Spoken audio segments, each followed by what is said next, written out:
تاریخ میں کئی ایسے لوگ اٹھے جنہوں نے مذہب کے نام پر لوگوں کو گمراہ کیا۔ اگر ان کو شمار کیا جائے تو بے شمار ہوں گے۔ انہی میں سے ایک نام غلام احمد مرزا قادیانی بھی ہے۔ یہ سال تھا 1835۔ ہندوستان پنجاب کے ضلع گورداسپور کی تحصیل پٹالہ کے ایک پسماندہ گاؤں قادیان میں غلام مرتضیٰ نامی ایک شخص کے ہاں بیٹا پیدا ہوا جس کا نام غلام احمد رکھا گیا۔ یہ نام تو بہت اچھا تھا، مگر آنے والے وقتوں میں یہی نام فتنہ، تفرقہ اور گمراہی کی علامت بننے والا تھا۔ آج تاریخ اسے ملعون مرزا غلام احمد قادیانی کے نام سے یاد کرتی ہے۔ یہ وہ بدبخت شخص تھا جس نے امت مسلمہ کے سب سے بنیادی عقیدے پر حملہ کیا۔ مرزا قادیانی نہ تو کسی مدرسے سے پڑھا ہوا تھا، نہ کبھی کوئی دینی تعلیم۔ صرف کتابوں کے مطالعے کے بعد اس نے اپنی کتابیں لکھنا شروع کر دیں۔ ابتدا میں تو اس نے اسلام کا خوب دفاع کیا، پھر بتدریج اپنے دعوے بدلے اور آخرکار خود کو نبوت کے جھوٹے دعوے پر فائز کیا۔ مرزا قادیانی نے جو اپنی کتابوں میں جو بکواسات کی ان کو دیکھتے ہیں، جن کی وجہ سے اہل حق علماء نے اس پر کفر کا فتویٰ دیا۔ سن 1880 میں اس نے براہین احمدیہ کے نام سے ایک کتاب لکھی اور مسلمانوں میں مقبولیت حاصل کی، لیکن یہ مقبولیت ایک گہرا جال تھی۔ 1899 میں اس نے بیعت لینا شروع کی۔ 1891 میں اس نے دعویٰ کیا کہ عیسیٰ علیہ السلام فوت ہو چکے ہیں اور وہ خود مسیح موعود ہے، اور آخرکار 1901 تک پہنچتے پہنچتے اس نے کھل کر نبوت کا دعویٰ کر دیا۔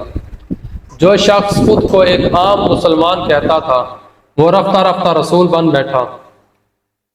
اللہ تبارک و تعالی نے قرآن مجید میں ارشاد فرمایا، ما کان محمد ابا احد من رجالکم ولکن رسول اللہ وخاتم النبیین وکان اللہ بکل شیء علیما۔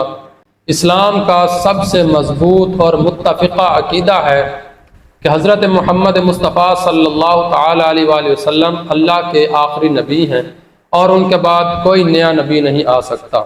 مرزا قادیانی نے اس عقیدے کو مسخ کرنے کے لیے ذلی اور بروزی نبوت کی نئی نئی اصطلاحات ایجاد کی۔ اس نے اپنی کتاب حقیقت الوحی میں لکھا ہے کہ اسے اللہ نے نبی کہہ کر پکارا ہے۔ یہ وہ حقیقت ہے جس نے اسے دائرہ اسلام سے خارج کر دیا، کیونکہ اس شخص نے بدبخت نے قرآن کی صریح آیات اور احادیث کا انکار کیا ہے۔ ایک سچے نبی کی نشانی یہ ہوتی ہے کہ وہ مظلوموں کا ساتھ دیتا ہے اور ظالم جابر حکمران کے سامنے کلمہ حق کہتا ہے، لیکن مرزا قادیانی کی حقیقت اس کے برعکس تھی۔ جب پورا ہندوستان انگریز سامراج کے خلاف آزادی کی جنگ لڑ رہا تھا، مرزا قادیانی نے ایک انگریز حکومت کی وفاداری کا دم بھرا۔ اس نے کھل کر انگریزوں کو سائے خدا کہا اور مسلمانوں پر تلوار کا جہاد حرام قرار دے دیا۔ اس کی تحریروں سے صاف ظاہر ہوتا ہے کہ اس کی تحریک کا مقصد مسلمانوں سے آزادی کا جذبہ چھین کر انہیں برطانوی راج کا مطیع بنانا تھا۔ مرزا قادیانی کو بے نقاب کرنے کے لیے اس کی اپنی پیش گویاں ہی کافی ہیں۔ اس نے دعویٰ کیا تھا کہ محمدی بیگم نامی خاتون سے اس کا نکاح آسمان پر ہو چکا ہے اور وہ اس کے نکاح میں ضرور آئے گی، لیکن یہ پیش گوئی اس کی جھوٹی ثابت ہوئی اور اس خاتون کی شادی کہیں اور ہو گئی۔ اس نے عیسائی مناظر عبداللہ آتھم کی 15 ماہ میں موت کی پیش گوئی کی، جو غلط ثابت ہوئی، اور اس نے پنڈت لیکھرام اور امریکی پادری الیگزینڈر ڈوئی کے بارے میں بھی دعوے کیے تھے۔ تاریخ گواہ ہے کہ ایک کے بعد ایک اس کی بڑی پیش گوئی جھوٹی ثابت ہوئی، اور جو اس کے کذاب ہونے کی سب سے بڑی دلیل ہے۔ انبیاء کرام کا اخلاق بلند ترین ہوتا ہے۔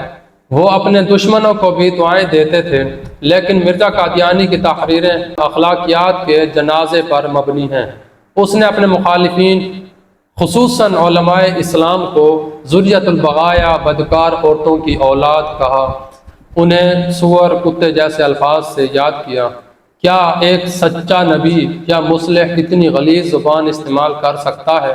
یہ تحریریں خود مرزا کے کردار کا پردہ چاک کرتی ہیں۔